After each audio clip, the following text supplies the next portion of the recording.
Now, an hour of clarity for exhausted people of our nation mired in toxic partisanship. Left versus right, us versus them.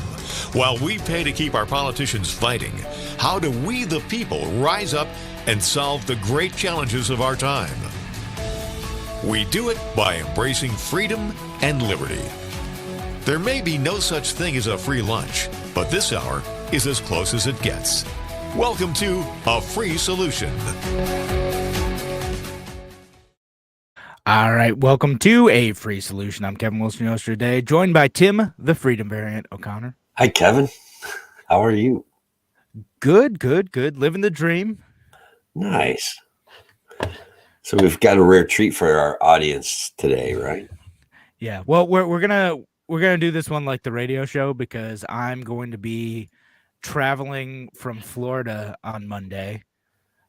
So I need to pre-record the show. So we're gonna and folks who've been around a while will remember Tim and I used to do this for our Friday shows, right? Like, so we'd pre-record Thursday night, put it out on Friday. So we're gonna do that for the Monday show here, just because I'm gonna be on the road and I don't want to try to do a live radio show from who knows where in Florida. I tried doing the show on the road, and I did a show with Larry on the road, and it was difficult, but Larry had everything. You know, I just showed up on my little cell phone talking my nonsense. Me and Brian LaRusso, actually. There you go. But so we're gonna do that. So in a minute, we'll cut over. We'll have to do the 10-minute clip thing. No big deal. But we got a good show planned. Of course, we're still live here on the social media channels. So leave your comments. I see Shelly, you're in already. Hey, Shelly. What's up, Shelly? Good evening. Thanks for being here. We're going to talk about what happened with that Ukraine missile incident. I put it almost World War III. We'll talk about some of the FTX stuff, some fake news stuff. Then we have a bunch of other stuff too. There's a bunch of news that happened this week. The student loan thing, the gay marriage bill, going back to the moon. I don't know. Like there's a ton it's going on. It's all fake news. It's all fake news. All of it fake news. They're gonna fake the moon landing again, Tim. Can you believe it? Refake the moon landing. They didn't do that good of a job the last time. Hopefully, they'll do better. Well, the CGI technology is so much better now. It's way more advanced, so it should look a lot better. It's all right. They're just gonna play clips from what's that? For All Mankind. And Capricorn 1. There you go. Yeah, whichever one of those, and people come. Yeah, no, that's right. O.J. Simpson. I'm joking. I'm actually legit excited that we're going back to the moon. I think it's a cool thing, but we'll talk about that during the show. Maybe we'll see. We'll see what we get to. Right, like that's right. This tough part. So we're gonna try to do the radio show format, and then we're going to maybe we'll stay and talk a little bit longer. We'll see. I don't know. We'll see what we get to. Right. Absolutely. So at 3:30, we will jump into the show and do our first 10-minute segment. So 10, 5.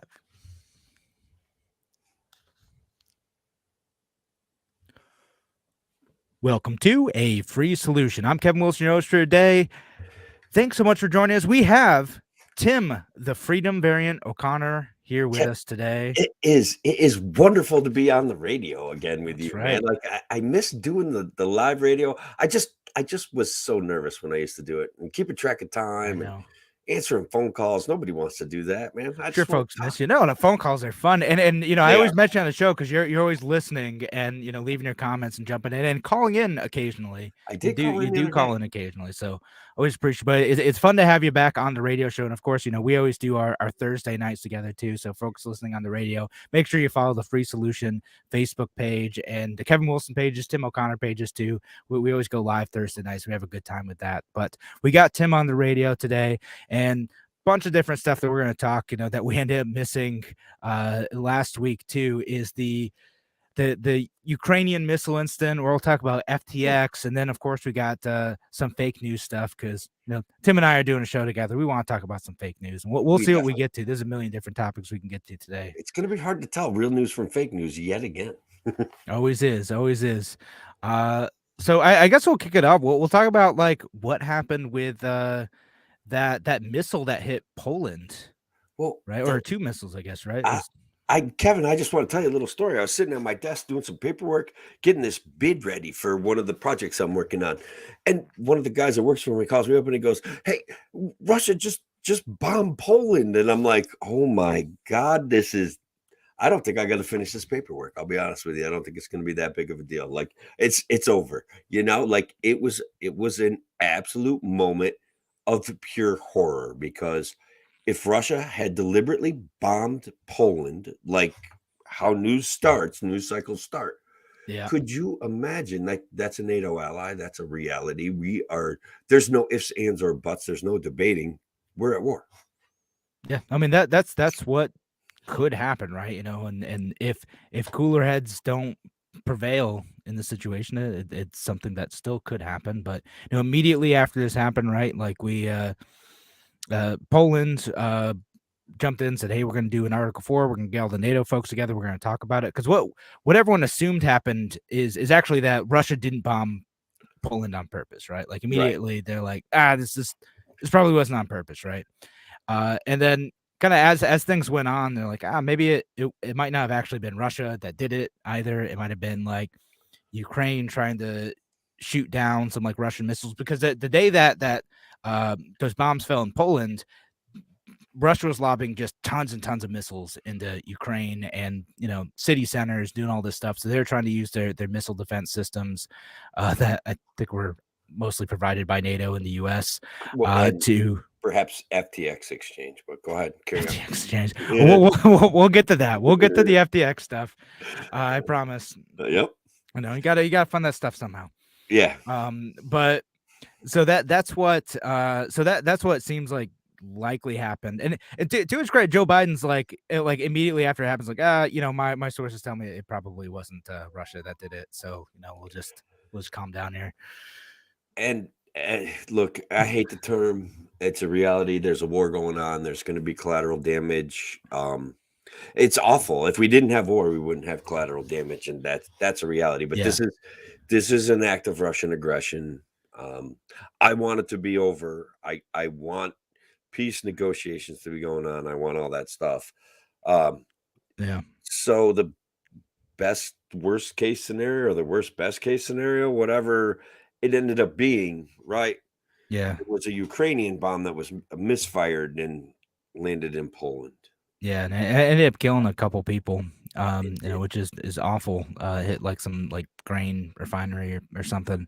But like what they're looking at, even if they're like, well, even if Russia did this on accident, like maybe we'll impose a no-fly zone, right? Like, okay, but that is kind of an escalation of like NATO getting involved and saying like you can't, be over Ukrainian airspace, or at least part of Ukrainian airspace. Now they're directly getting involved, potentially shooting down, Russian assets or Russian personnel in the air, which I think that really like Russians haven't been like in fighters or anything over Ukraine. Like they just can't do it too much because they get shot down. Right.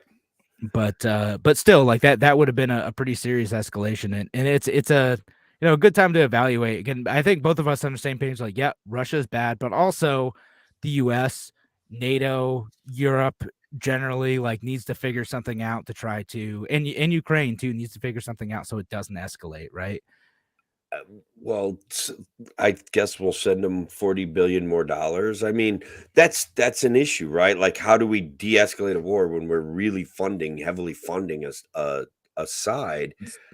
And look, it's awkward to talk about because there are people behind both the governmental agencies in this deal, and there's human beings whose lives are being disrupted and destroyed, and that's where my sympathies lie. Like I'm not pro Russia, I'm not pro Ukraine.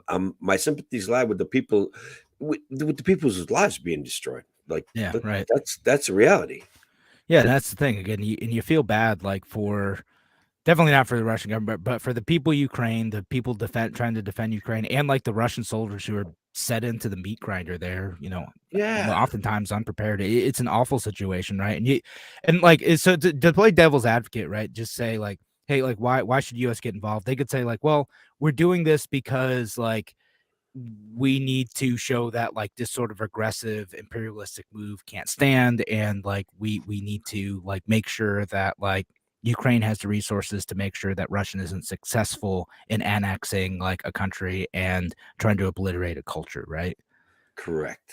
That's the devil's advocate position. Again, I think like my position's a bit more nuanced than that, but the more nuance we get, it gets me to the point I always end at, right? Like I can buy Russia's argument of, you know, hey, it looks like NATO's encroaching. I can buy Ukraine's argument like, hey, we're an independent you know, country, that's it. And yeah, if we want to join NATO, we're going to join NATO. Like I can get both of those arguments. I can even on some level understand that could create violence, right? The issue though is that violence sucks, and the older I get, the more comfortable I am saying it, and the more comfortable I am advocating against these kinds of things. Like I'm not at risk of getting drafted. I'm not doing this for myself. You know, it's the kids I've coached. I know there's coaches in other countries and the kids they've coached, and that's who's going to be fighting this war, and that's who I'm standing for. That's who I'm speaking for. You know. Yeah, right. I mean, yeah, that's it. It's like we don't want us to get involved, and again, like just from like a geopolitical strategy perspective, right? Like the US, Trump was very bad at like explaining this. Like just God, he is so bad at explaining stuff. But like he wasn't wrong in being like Europe should spend more money on its own defense and like worry about like its close neighbors. Like Europe should be worrying about the situation less than the US should. Right? I like agree. That's another thing. We get drawn in, our money gets spent. We fund these things like 80, 90, 100% of them. Yeah. Ends up being like just overwhelmingly the United States. And, you know, like that, like there's a whole bunch about like Cold War, post World War II politics, right? And like getting involved in that stuff. But, you know, like I could get that a little bit more, like propping up these countries, trying to make sure they don't fall back into fascism or towards communism. Right. Okay, sure. Like I sort of get that, right? But the situation's so much different than that now. And Europe is successful economically, and they should be doing stuff on their own. They should have their own defensive block. Like that's what should exist. I hope you don't mind that I oversimplify this. One of the reasons why we don't simply destroy countries and take our spoils is because we felt that when we kicked Germany's ass in World War I, that eventually led to the rise of Hitler. Okay, like that's a geopolitical reality that our heads of state are concerned with. That it's an oversimplification. Well, right, when you create like power vacuums and like punitive situations, right? Like because we saw the same thing happen in Iraq too, right? How did ISIS happen? Like, well, there's a power vacuum, and yeah, sure, like Saddam was a super bad guy, but like also without a concrete plan to like make sure that they could effectively like hold someone else could hold power in that situation. Well, you got some nasty groups that popped up and did some terrible things. And they always do. Evil's waiting at the world's doorstep, and that's what we've got to be prepared for and protect everyone against. There is an obligation there. I get it. Yeah. All right. So on that note, though, we are up for a break. Thanks again for joining us here on A Free Solution. Appreciate y'all being here. We're going to be back in just a few minutes. Talk to you soon. All right. And we're out. Segment one. Segment one in the can. It's good. Right. Feels good though to try to measure and not swear, like because normally. Yeah, you did say ass once, Tim. Oh, did I? You did say ass at 12:20. I marked it down. Oh, did you? You gotta beep it out. Beep. I do. It's all right. It's better than like I had a buddy from Facebook on my friend Sahar who's great. Like he was good on the show and like really interesting, and he runs like the Integrity Institute now. But like there's one segment where he just started dropping a bunch of F-bombs. I'm like, bro, I was gonna use this for the radio. I'm glad I didn't put you on live.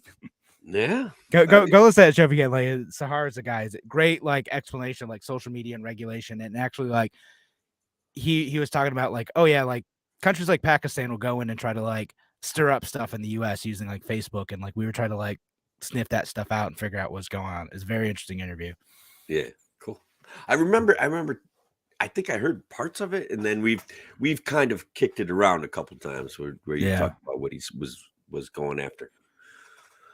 I had a great question out there. We should probably handle it online. Which one? This one? Yeah.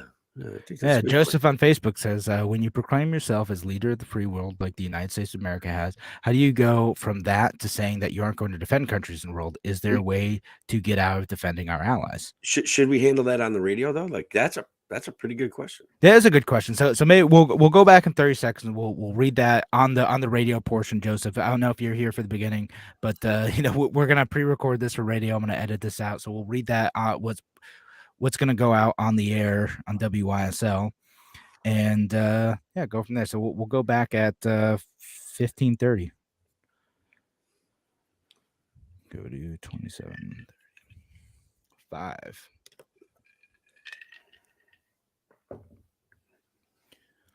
Welcome back to A Free Solution. I'm Kevin Wilson, your host today. Thank you so much for joining us here on WYSL. And of course, we have Tim, the Freedom Variant O'Connor, with us today, just for today. Yeah, just for today, I'm back for the radio show. I do, guys. I love talking to the radio audience. I do listen regularly, so I get it when you guys call in. I have a great time with that.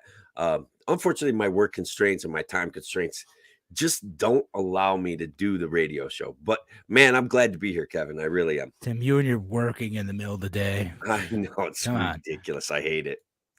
All right. Well, anyway, so speaking of folks who are listening to the show, though, we did get a comment during the break, and we want to talk about on the air too, related to the topic from the last segment. Is Joseph on Facebook says, when you proclaim yourself as leader of the free world, like the United States of America has, how do you go from that to saying you aren't going to defend countries in the world? Is there a way to get out of defending our allies?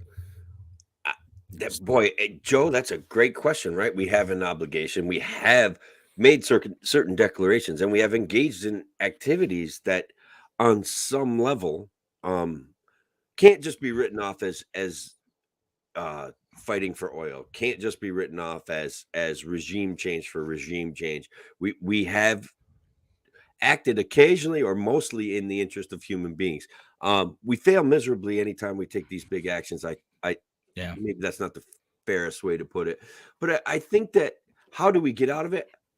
I was actually not too dissatisfied with Donald Trump on this issue, where he pushed our allies to make a bigger commitment to their own backyard.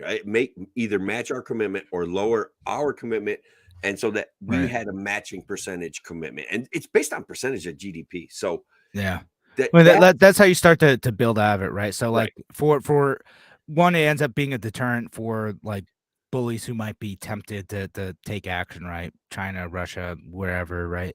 And then we have situations like what happened with Japan, right? Japan started to build up its military again at the encouragement of the United States after a very long time of the U.S. saying you cannot have a military. Yeah, we did. Right, you straight up can't do anything. You do what we say. That's exactly. And then so that was a very long time, and there's some economic benefit to that, to them, to Europe too. Europe is able to build somewhat more sustainable social welfare programs, in part because we subsidize their defense. We subsidize the social welfare programs because their tax dollars don't have to go towards defense spending. Can I just say this? What? Canada does not thank us often enough for not barely having a national defense. They piggyback off of us, and they get to act like they're better than us because they can afford their social welfare programs that we can't. And it's because of us being the world's policemen. And that's a reality. So Canada, shame on you. We should charge them. There we go. All right, we're gonna shame the Canadians today. Apparently, that's all right. They don't charge people for their seeds blown into other people's fields. It's the same concept. Same thing. We sue them, and that's it. They pay us. But but I think that's mostly what the solution is. Again, Donald Trump was just so horrible at explaining this, but he wasn't totally wrong in that if you dig through what the intent was there, in that Europe should probably take a more active role in its own defense. Same with anywhere else. And it's not to say we shouldn't honor some treaties or work together with other nations to say hey, some certain types of aggression aren't allowed, right? Okay, invading a neighboring sovereign country and using a nuke, there's going to be some sort of consequences for that, right? Either economically or elsewhere, right? Yeah. Did So you read Art of the Deal by Donald no, Trump? I have never read that. No. Okay, let me just say that some of his behavior, if you've read Art of the Deal, is entirely based off his life pattern that he openly admits in the book. You state what you want, you go a little bit further, and then you're prepared to pull everything off of the table if you don't get what you want. And so that's, as the president of the free world, that's kind of what he was doing, and that's why it sounded so weird to people. They I mean, didn't and read. it makes sense, right? And like Ukraine's doing something similar. Like they put out a peace plan. Their peace plan is like, you will get nothing, Russia, and you will pay us a bunch of money for like your unjust invasion. Like they threw it all out there. Like, no, you are going to pay for this. Right. And why shouldn't they? They're doing all right now, and they got the backing of the world and funding, right? So Right. that like you start out negotiating from a strong position, and then like if you need to compromise, you start to pull that back. But putting out a weak position first means that you're going to end up With cutting nothing. back on that. Yeah, with nothing. So yeah, and again, it's a tough situation, and we're sitting over here on the other side of the world, just like, well, hope that doesn't go wrong. Hope someone doesn't do something stupid that ends up with a nuke flying. Right? That's yeah, we had one of the heads of one of the high level Biden administrators saying, "Look, no matter what, though, at the end of the day, and in a way it makes sense, but also in a way it sounds like war talk, right? At the end of the day, this disaster in Poland is in fact Russia's fault, and when we have high level State Department officials saying things like that, it's still banging the war drum, and I guess that." Maybe that's part of the art of the deal too. I don't know. I hope I want this to a be little over. bit like is it in a way like sort of right? Like Ukraine would have been shooting missiles at the other missiles if Russia wasn't shooting missiles at Ukraine in civilian areas, right? Like so It like was sort not of. an unpersuasive argument. I have to go back to I've got to be anti-armed conflict. There's Yeah. got to be a better way to solve these things. We've got to do this, Yeah. like this is a disaster for the human beings there. Yeah, no, so I agree. And like the question is like whether or not like showing like strength and being like, no, you can't do these things is what's going to be best, or if like encouraging people to back down is what's going to be better, right? Like that's Right. because right, you don't want to like say that this behavior doesn't have consequences because that True. could invite, that's when Russia's like, all right, yeah, we got Ukraine now, like we're gonna go into Transnistria and we're gonna do whatever, right? Like Yeah. we're gonna mess with Latvia. Right. That's the argument to the domino theory, right? Of if one country falls, another country's going to fall, and another country's going to fall, and if we don't check them here, before you know it, we're gonna be all speaking Russian or Chinese or whatever. Yes. And Right. look, it's a persuasive argument, and it's fear based, and it's also true. Okay, like you have to check power to the best of your ability. There's some truth to it, right? You can, I'm skeptical of state power, including the power of other states. Mostly, right. I love it. We're consistent. The philosophical consistency that I get from being a libertarian has lowered my stress level in my life. A lot nice more thing. people should. And you get to be smug about it sometimes. I know, totally. I mean, it's philosophical perfection, bro. It's beautiful. That's what it is. And so, yeah, I don't want to laugh about a war. Like it's terrible. I want to maintain my consistent. I'm anti-violence. I can't believe this whole thing was funded by the FTX guy, though. Oh, money laundering Democrat. Democrat. You're gonna go down that road. All right. I'm definitely going down that road. We got to go down that road, man. Like this is where fake news and real news coincide. All right. Clash together. All right. So I think we're probably gonna not talk fully about like the FTX. Like let's talk about FTX specifically, like its relationship with Ukraine. Like FTX is like a cryptocurrency exchange, right? Like it's just like where people are able to buy and sell different types of crypto assets, right? And including they had their own like proprietary asset that they sold as well. And they offered, like, after the Ukrainian war started, to like be one of the facilitators if someone wanted to make crypto-based donations to either the people or the government of Ukraine, that they would do that, right? And then that money would go directly back to the Democrats and the Democrat Party. Okay, all right, where is that happening, Tim? I don't know. I saw now on FTX did donate a bunch of money to Democrats, but to be fair, Twitter. On Twitter, yes. On Twitter. With That's my LP source. posting bad memes.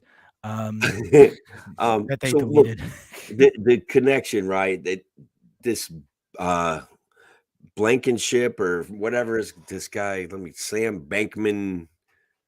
Are the FTX guy? Yeah, the FTX guy. God, his name Blanken. just popped right out of Sam my brain. Bankman-Fried. Yeah, that's him. So look, this guy is like this looks like a Ponzi scheme, right? We catch another guy with a Ponzi scheme who's got family connections in the Democrat Party, who's writing his dad's like writing regulations to be put on exchanges. This guy's Yeah. He was asking crypto to be regulated. Please regulate me, regulate government. me. And he's going in and like, you don't understand what I'm doing here. Regulate giving me harder. talks and it turns out he was just breaking every single law related to corporate governance, allegedly, right? Like it certainly seems that way. He gave $38 million. $38 million.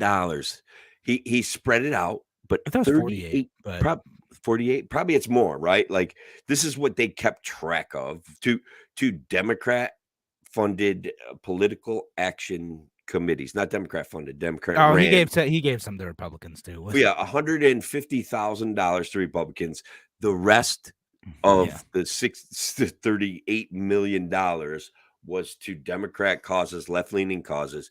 And guys, that is what it looks like when someone is trying to buy regulations to get his share of the market, to protect his business.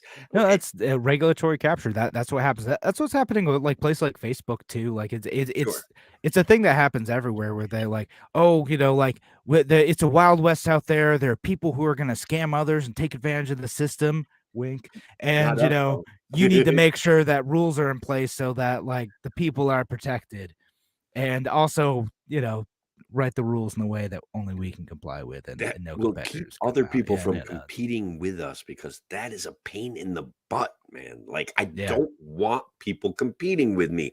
Millions and millions of dollars from a politically connected kid.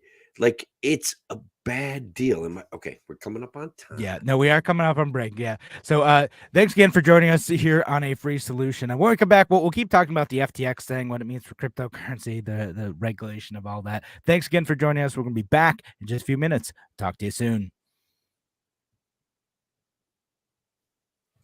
We're out.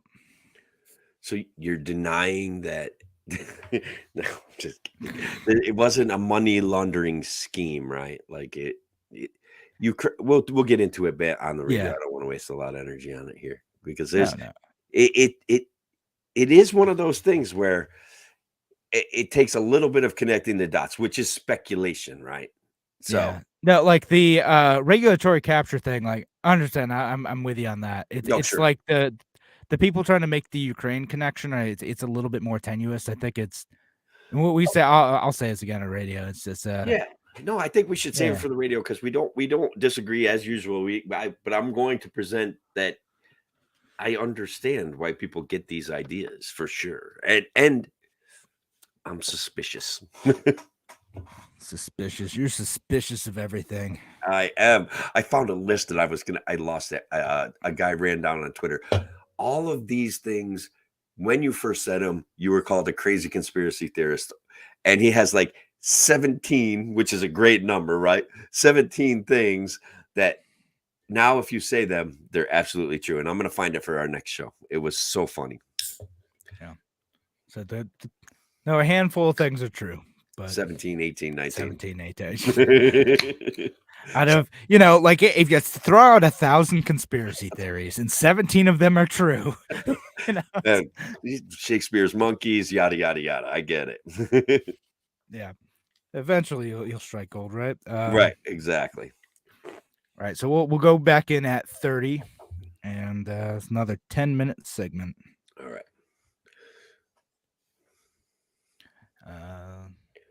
So we had like 30 seconds.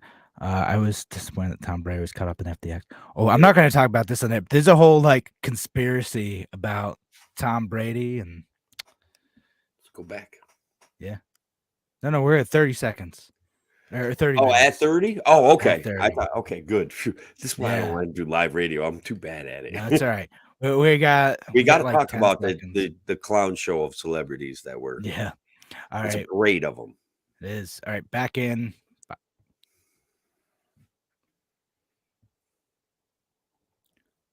Welcome back to A Free Solution. I'm Kevin Wilson, your host for today. Thanks again for joining us here on A Free Solution.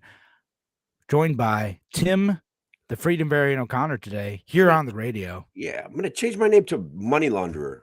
Ukrainian money launderer. Tim, you might not want to put it right there in your name. Like, it's gonna raise the suspicions of the feds. I'm just business saying, opportunity. I think there's plenty of opportunity out there to make money laundering. Yeah. So the theories, Kevin, right? All right, tell me the theories. Yeah, the theories are Ukraine took a huge Bankman Fried started a aid to Ukraine where people could donate cryptocurrency to help Ukrainians in this time of need, to help them buy machinery, military weaponry, armaments, and all sorts of things. Now, this fund raised 60-80 million dollars, and they back in March, I believe it was, they transferred it to fiat money. And then it gets tenuous as to where it all went. It gets a little bit dubious. So the connect the dots people on Twitter, and again, that's not a real legitimate source, but sometimes things start there and we find out that they're true. That's not to say that that's evidence, but I'm just saying we run across this thing where a lot of money got taken out of this fund. It's kind of hard to track. I mean, they're at war, I get it, but kind of right. Well, so like where all that money went.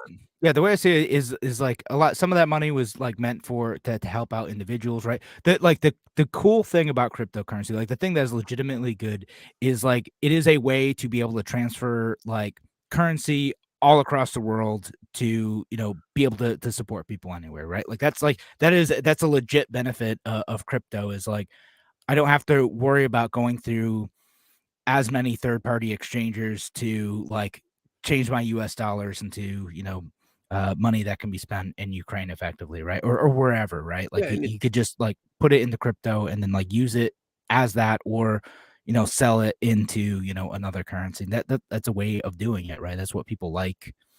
Like my thought on like the Ukrainian thing in relation to FTX is that like this guy and his company are clearly like more on the progressive side, mainstream Democrat side, and that was just kind of caught up in that, right? Like, oh, we're gonna do our part to help. Right. And like I say, if I start to see evidence that there's corruption, like it's certainly possible there's corruption in Ukraine. Like it's an issue. Like Zelensky was elected in part to like deal with it, right? Like it's a thing there.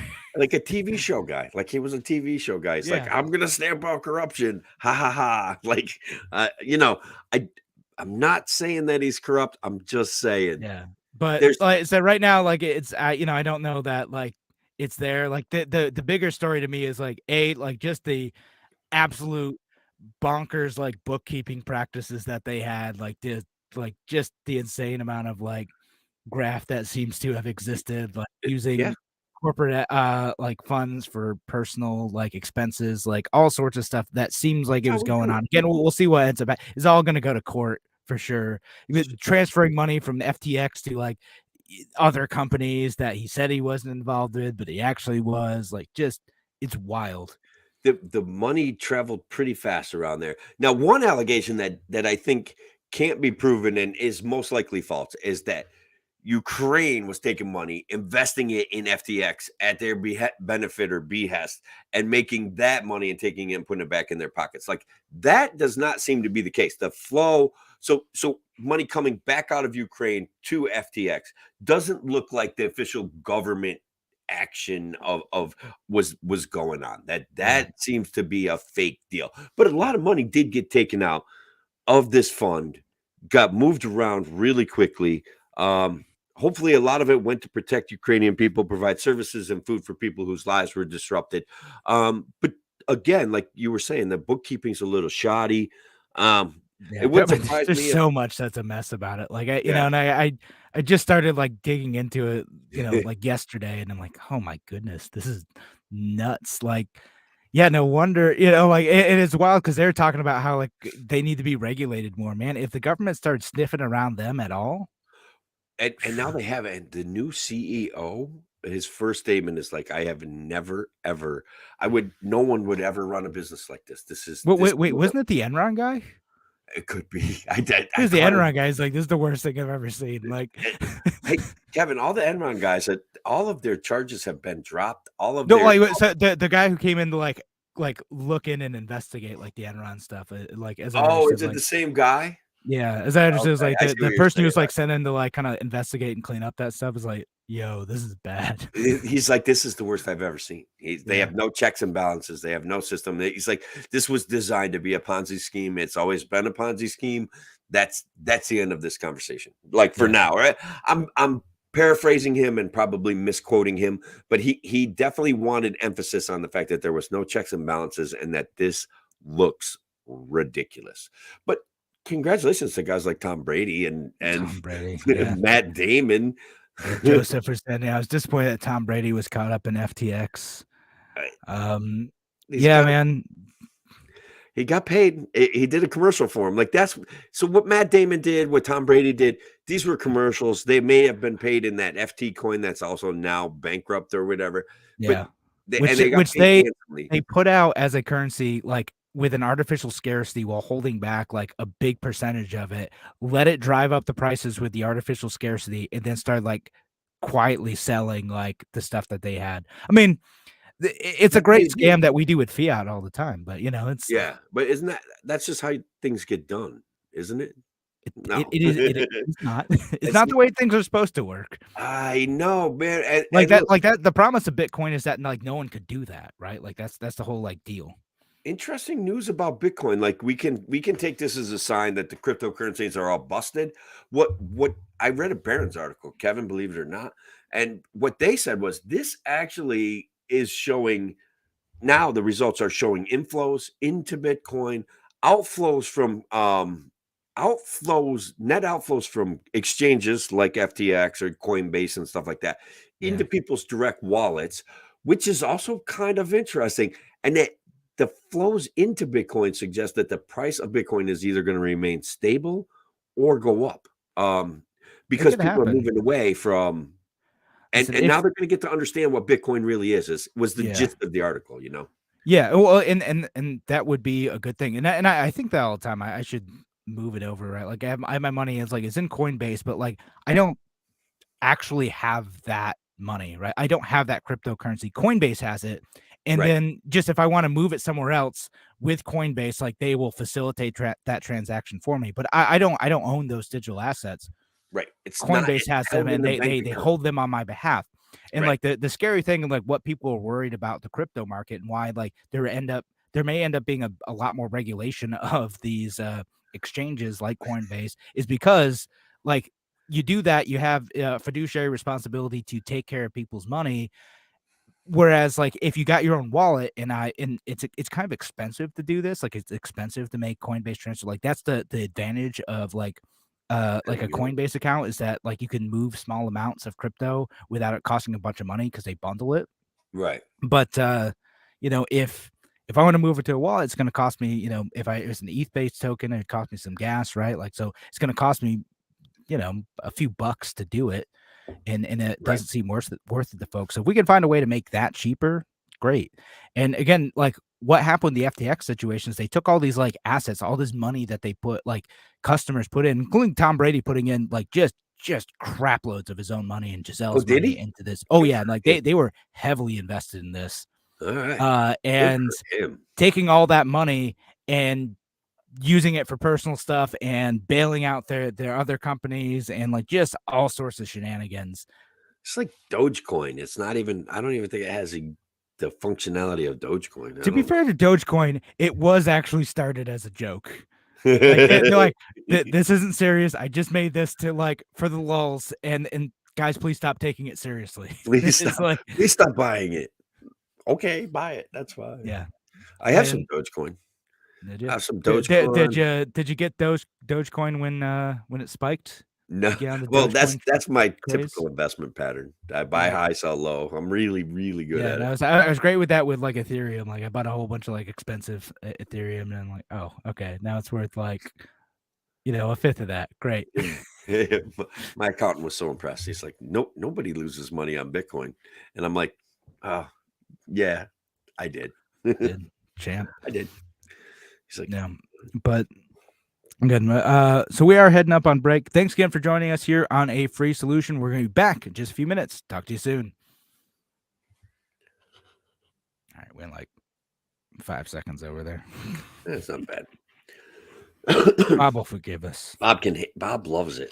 Like he's and he is a good guy. He's really nice. So Yeah. Oh, he's coming. Joe, you're coming to Kevin and Tim for How do you crypto buy advice? crypto, man? Yeah, it's terrible. You picked the worst two people to come. It's like, But all right, so like, just there are ways to buy it. You can either buy it through an exchange like Coinbase. Like I have a Coinbase account. You can buy it. Again, Coinbase like holds it for you, right? And that the advantage of that is like you can get smaller amounts. If you Yeah. want to actually own it, you can get like an actual like wallet, a digital wallet, and transfer it to that. I have a digital wallet. I have no idea. It's on a piece of paper, all the numbers and codes and keys to it. and your Sharp Hollister sign fell on That's the what ground. that was. I'm like, what is that? So it's a challenge. So in my computer somewhere there's a wallet ID that I have yet I hid from myself wisely. Oh, And then I did buy some on CoinDesk, and I got yeah. some through Venmo the other day. You could just be like, "Hey, you want to put $100 in?" And you're just like, "Yeah, I'll buy $100. Why not? Do it." No, somewhere out there, like someone gave me like $5 for a beer or something in Bitcoin in like 2013. No way. So Like if I was able to find that, and it's probably when it was like $9 60K, now. yeah. Now it's who cares? But at the Right. time, Bitcoin was like $100 a Bitcoin. So I had like a So that $5 0.2 might have Bitcoin. multiplied what if it was $100 a Bitcoin and we're Yeah, at so like if I sold $15, at like the 60K, 150 60K times times, $5. yeah, it would have been worth like $12,000. But Yeah, wow. yeah, Pretty cool. but I looked all over for that stuff. I don't know where it went. Dang it. So, Dang it. I You know. could be rich. You could take that money and buy Powerball tickets. That's right. I could have won, $2 billion and given 3/4 of it to the IRS. This is why, That'd be Joe, this great. is not investment advice. So No, yeah, do not listen to anything we say. Coinbase, Venmo, you can grab cryptocurrency through them. Yeah. You can open a wallet. There's instructions on the internet. Yeah, just like understand the difference between like a wallet and like holding it in a place like Coinbase. They are different things. Right. Not that like Coinbase seems like it's pretty legit, but a bunch of people thought that about FTX too. So, well, Coinbase is bragging. They're like, "Hey, we don't have these problems. Do you want to take your money out? Take your money out. It's fine." Yeah. But another one, Genesis, I believe they're also a platform for trading, and they also had to close their doors. Like they have uncovered. There's a bunch. what was there's a big one a couple years ago too. What the heck was that one? Oh, not.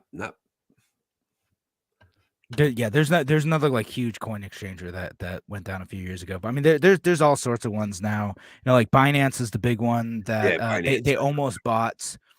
They almost bought FTX, but then they like looked in and they're like, nope, hard no, and they got out of there. I think their statement is like, yeah, no one can help them now.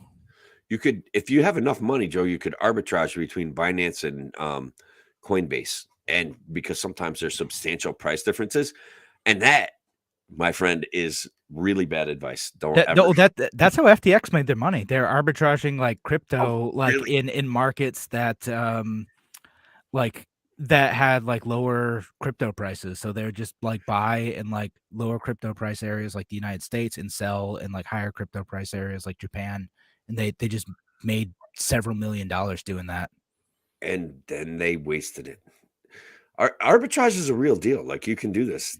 Not you need to have a lot of money to make it work, because you're trying to make money off of fractions of dollars. So exactly, you automate it, and you're able to like make those calls quick enough, right? Like just have your it computer. adds up. Yeah, fast. You know, I watched that Office Space. I like kind of what the plan was. That worked out. There you go. I would do it that way. So, all right, we should get back to the actual show, We though. should. I suppose. We got one more 12-minute segment left, and then we'll end the radio show. Maybe we'll keep talking. We'll see. Yeah.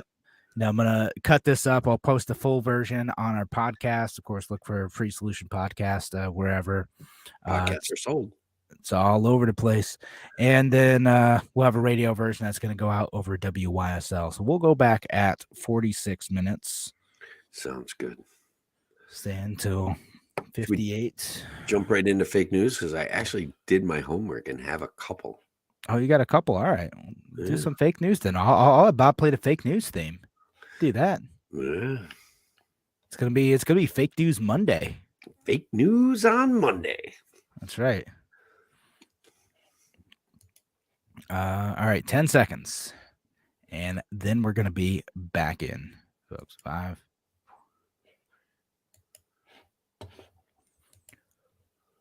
It's Fake News Monday. Monday. That's right. It's Monday, folks. Don't let anyone tell you otherwise. Happy Fake News Monday.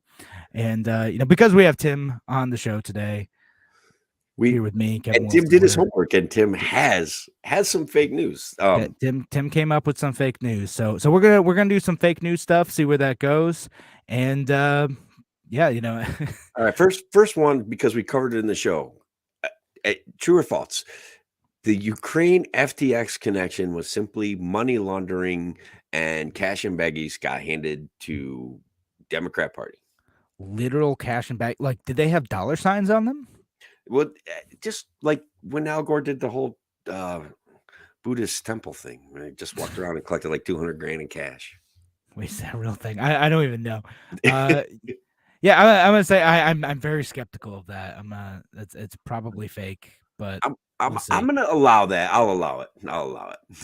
We'll see. I know we have Joseph on Facebook saying like, oh, it's true.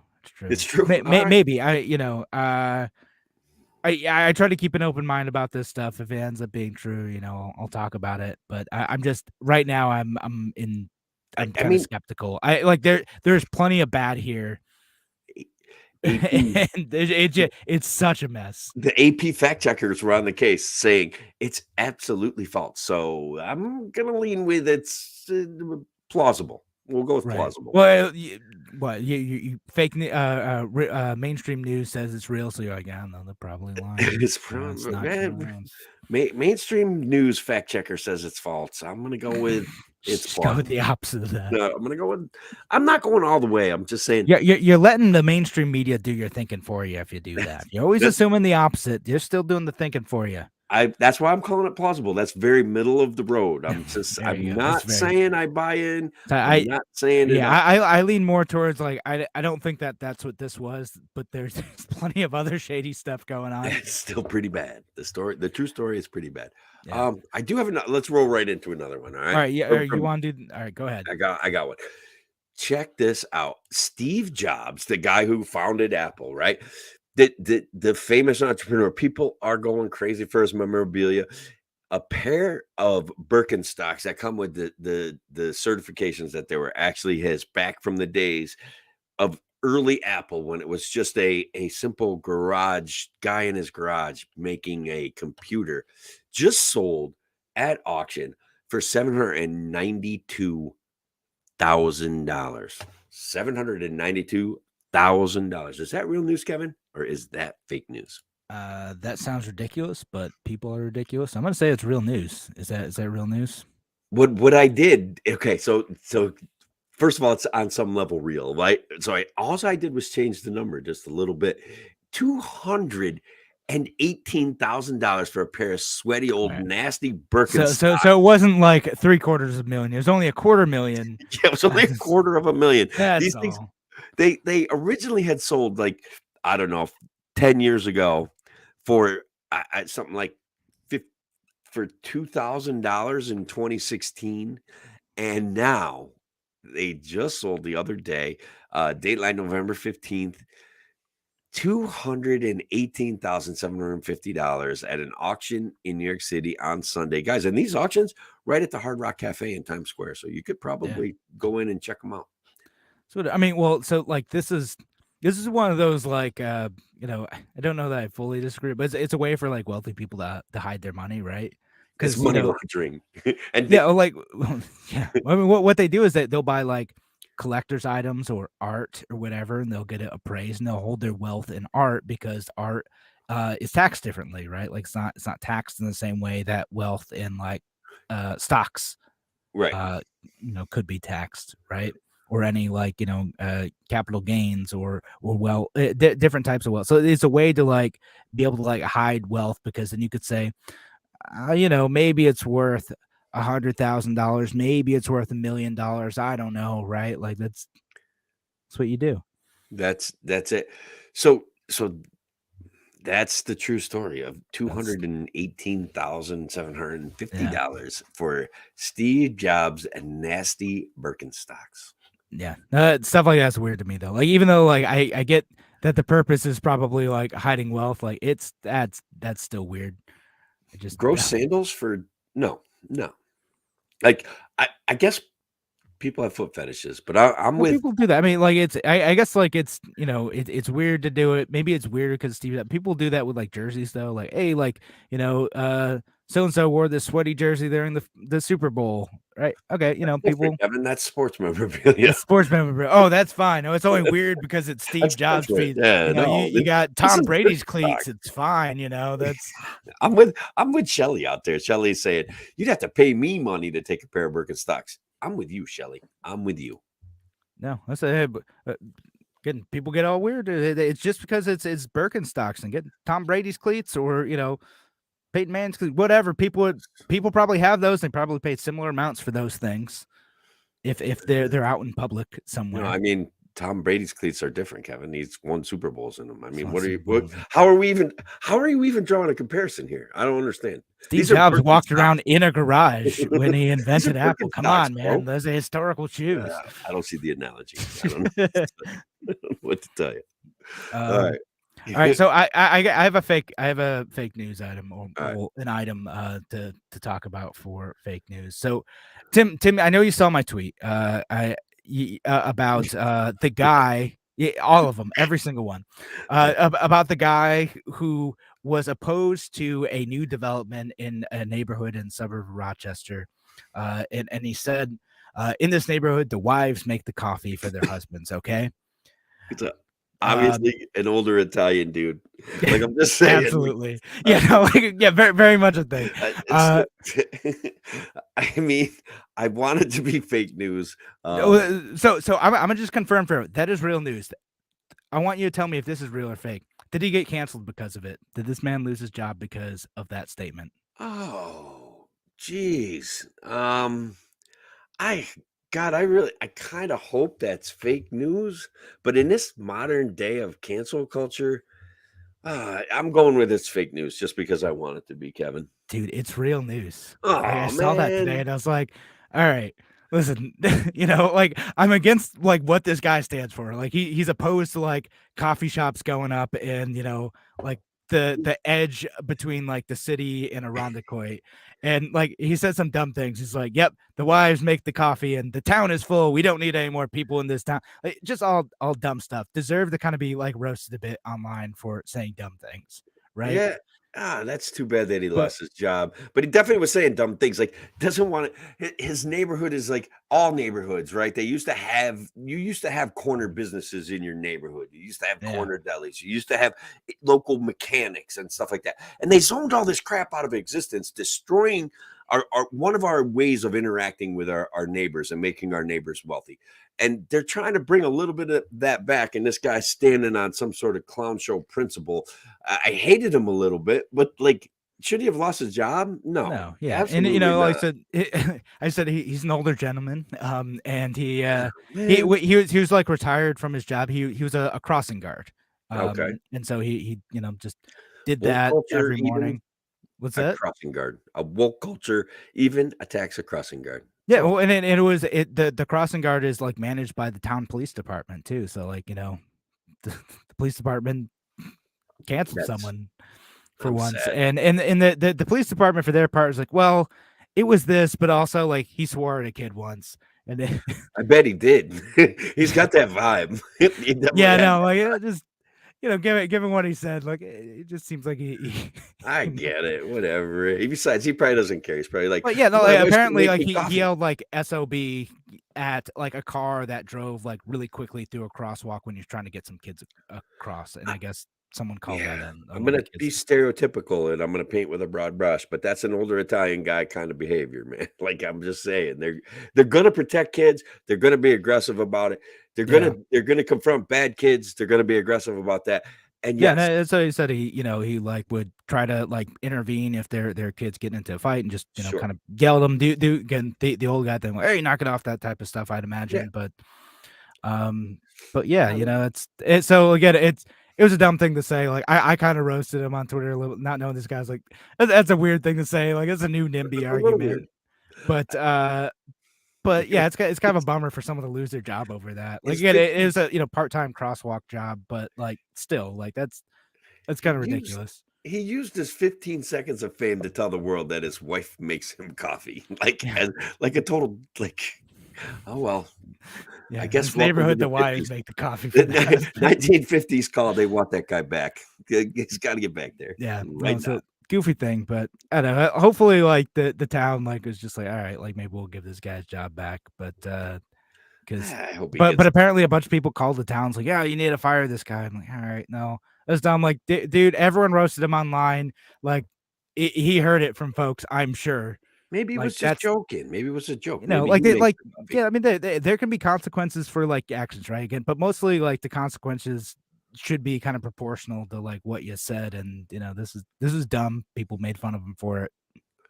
Now, All look, right. guys. I'll be honest with you. If I ask or encourage my wife to make me coffee in the morning, my wife will make me coffee. I usually make the coffee, but Yeah. if like if you, she would.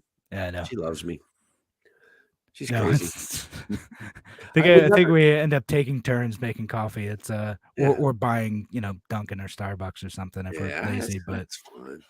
All right, But I got another one, man. no, wait, Tim, Ah, the radio show. Wait, we're gonna. You and I will do an extra show online, but for the radio portion of this show, we are about out of time. So again, folks, thanks for joining us today. And of course, if you want to follow Tim O'Connor, we're on every Thursday. We do a live show online only. But of course, Tim O'Connor, Tim the Freedom Variant O'Connor's on Facebook. Make sure you yeah, follow him there. do that, guys. Thank you very much. All right. Thanks for joining us today. Have a wonderful, wonderful week, folks. Take care.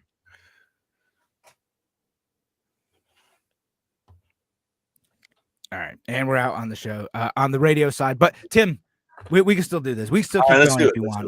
do it. What do you got for us? This one you might already heard, but I'm going to put it out there. The Iran, we all know Iran is a brutal dictatorship that it tolerates no dissent from its peasants. Has sentenced because they're kind of going through a tumultuous period over there. The Iranian parliament has sentenced 15,000 protesters to death. 15,000 people are going to be put to death in Iran over the course of the next few months for participating in a protest. Yeah. So I believe that is what the government of Iran is actually saying to try to intimidate people. Whether or not they follow through on that, I sure hope not. That's awful. It actually is. I'll be honest with you. When I first heard it, and I kind of read around a little bit, it looked like fake news, or it looked like real news. Okay, but it turns out what happened is a number of the members of parliament, okay, wrote a letter to the parliamentary body of Iran. So Iran has a parliamentary body that may surprise some people. Like it is religious based kind of in many ways. Oh, sure. Yeah. And they were calling for firm, harsh punishments and execution where necessary to deal with these traitors. Okay. Mhm. the Iranian government said, whoa, we're not going to kill 15,000 people. We have sentenced one guy to death because he killed a couple people or something. His protesting went too far. They have jailed a number of people, but most of the people that got arrested, and it was close to 15,000, most of them have been released, are going to face some fines and some punishment, but not death. Not execution. Yeah. So, which is good. Yeah, no, that's good. Again, the government of Iran is still not great in a lot of ways, but at least they're not slaughtering 15,000 people who are. They wanted to. There was letters from members of the parliament that said, and they never voted to enact it, but the new law should be, if we protest, we put them to death. That's it. And it's like, they're kind of like, then they said, no. We didn't really. Yeah, no, hopefully they don't go down that road, because that's sort of people start getting like really radical too, like inside the country. You put people in a desperate position, like they're going to do desperate things there too. Yeah. And then there's going to be more temptation for involvement internationally, which we shouldn't do. Mm-hmm. It's a bad idea. It almost always ends badly. It has never really worked, It always, what happens is when we prop up a strong man, then the people revolt eventually, and then other kinds of religious zealotry take over, other kinds of authoritarian regimes take over that are just as bad, if not worse, than the one we propped up. And what we should be doing, and this sounds weird, it sounds counterintuitive, but opening up every avenue available to us to trade and to interact and reopen it up every single time. And we're going to get the door shut in our face occasionally. And they're going to have, we don't want to do business with Americans anymore. And then we offer them our next piece of technology. And then we just keep, and I'm not talking about nuclear weapons. It's fine. Like that's a world decision. I don't think they should be making nuclear weapons. Religious theocracies definitely don't need. They're the worst kind of, they're the worst kind of theocracy. They're the worst kind of governing structure to have nuclear power weapons. I get it. Okay. So, but we should, but the other stuff like the materials, cultures, cultural stuff. Levi's jeans. Yeah. Right. Yeezys. We definitely should be bringing them there, Yeezys. I don't think they make them anymore. No, they discontinued those. Maybe got canceled. Yeah, they're still right. They still the same shoe. Apparently, they just rebranded it. Okay, so they won't get the price. No, some of those Yeezys were selling for like $1,200 for a pair of shoes. Man, there's some people who are super like the sneakerhead folks. Like I do not get it. But I remember I had a coworker when I was at NHC a few years ago. Like great guy, but he'd be like, all right, hey, listen, I'm gonna set this up, but like I gotta watch. Like these shoes are about to drop in like 5 minutes. I gotta be there. I gotta pick up these shoes as soon as they drop. I'm like, what are you talking, man? It's like Weirdo. It's like 2:30 on like a work day. Like you're buying shoes, bro. It's like yeah. I'm gonna get these, and then like I'm gonna hold in my collection. They're gonna be worth a ton of money, and I'm gonna resell them in this market. And I'm like, they're shoes, man. Some people are super into it. Like I one of the like kids. Whatever you say, man. One of the kids in my son's class bought a couple pairs of Yeezys. Like he works all the time, he like works all summer long as a busboy. He makes really like pretty good money for a kid that's only 16, 17 years old. And he's got a couple pairs of Yeezys. Like pretty sure he spent like $2,000 on sneakers, which seems wasteful to me. I know. Yeah, it's not my thing, but some folks, they view it as an investment too. They'll have this thing for a while, and then they'll sell it a few months later and they make a few $100 off of it, or not. Either way, they're still happy they had that sneaker for a while. I'm so bad at investing.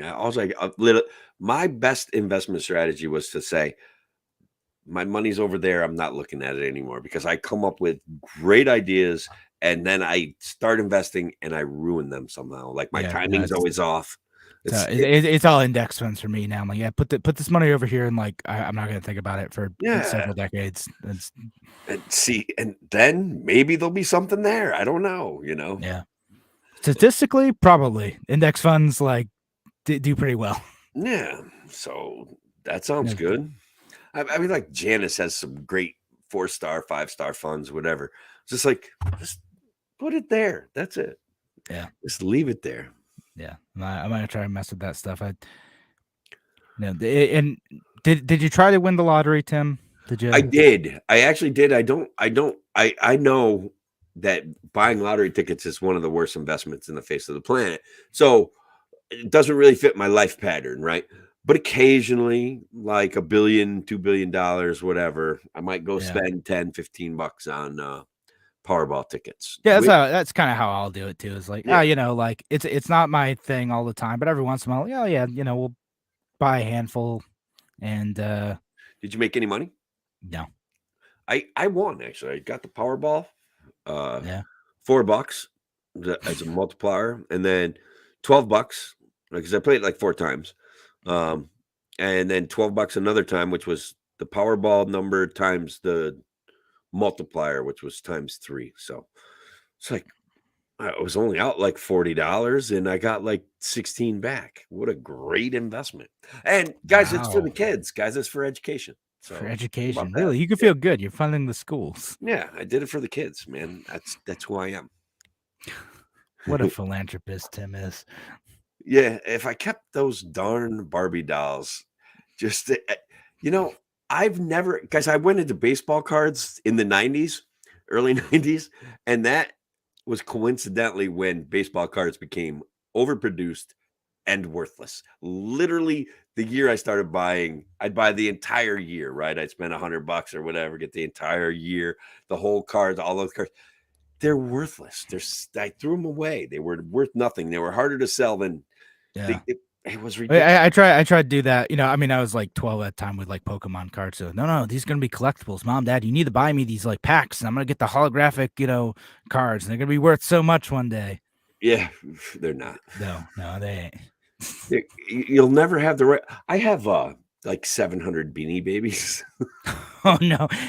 So what are you doing now, Tim? Because I'm gonna like take whatever you're doing now and do the opposite of that. I just don't. I'll tell you what. Okay, some things I've run across like as part of the investments that have worked, right? Like I bought property and fixed it up, right? So the Beanie Babies were the 2 or 3 7-10 gallon buckets worth of Beanie Babies. So the grandkids play with them. They love them. They think they're just the greatest. And like there was rumors, people came up, hey, did you find the Beanie Babies in the house? And I'm like, yeah. And so I of course spent hours cataloging out my Beanie Babies and comparing them to the eBay Beanie Babies, and it's like they were worthless. I had every worthless Beanie Baby of them all. Oh man. So they said they're going to be collectibles. Well, they are collectibles, but ain't nobody paying me. Like it costs more time to like write up the thing on eBay, like $8 for a Beanie Baby, or even if it's $20, it's not worth it, man. It's only worth it when you can score. And I did some eBay stuff that I scored with. I bought an office, right, of this old guy. Like he had passed, and it was just like I could tell there was just junk in this office, right? Like, and they're like, who wants to give us $50 for the office? I'm at an auction. There's all sorts of machinery around there. And I'm like, there's got to be parts in there, So I buy this auction for like $45. Before I even leave, I'm starting to kind of clean it out and like blow stuff in my truck. This guy comes up, hey, I'll give you $50 for that. I'm like, profit already. I didn't even have to leave the place. And so nice, good deal. The next day I took like $300 worth of brass back to the scrapyard. And then the things that I found in there and sold, guys, I can't even tell you the IRS would come and get me. Honest to God, it was ridiculous. I'm kidding, of course, but I did okay. Apparently, Shelly on YouTube says my mother made a fortune in Beanie Babies. See, someone's made out there. When they were hot, right? Like if I had caught the Beanie Babies like 5 years earlier and said, look, I got this whole 8 buckets of Beanie Babies, someone would be like, oh, I'll give you $1,000. I guarantee it. But yeah, you got to catch it at the right time, I guess, right? Yeah, that's how it goes. Okay, Shelly's mom had a store. That was the other thing. I would have yard sales every week at this house, and I realize I'm spending every Saturday at this house for $100 or $50, and I'm like, this ain't worth it. Like I'm wasting my whole Saturday. Like I'm not doing this no more. And I had a business partner, and they were spending no time there. And I'm like, why am I sharing this money with you? This is crazy. You sit here all day Saturday. And they're like, yeah, no, I ain't gonna do that. They're like, just throw the stuff away. I'm like, all right. Well, we should probably call it a night. And we should. Yeah, but thanks everyone for listening. Shelly, John. Well, we got an article about Joseph. The Beanie Babies, somebody fighting over in divorce court. I'll check it out later. Thanks. Yeah, I've heard stories of this. Wild. But there was no Princess Diana Beanie Baby with 10K or whatever. That would have been set. Yeah, no, nothing like that. I did find cool stuff though at that house. You can see like that is a footstool from it says hydraulic foot pedal from a old barber's chair. Oh, so nice. That right there is worth a lot of money. That's like fun. $7,000. But no, I'm just kidding. I will take $7,000 for it. It's whatever people will pay for it. That's right. We'll auction it off one of these days. That's right. My next Senate run. There you go. That's how you're gonna fund that. Yep, right there. All right. Thanks again for joining us for this bonus portion of the show, folks. Appreciate y'all being here, and have a great night.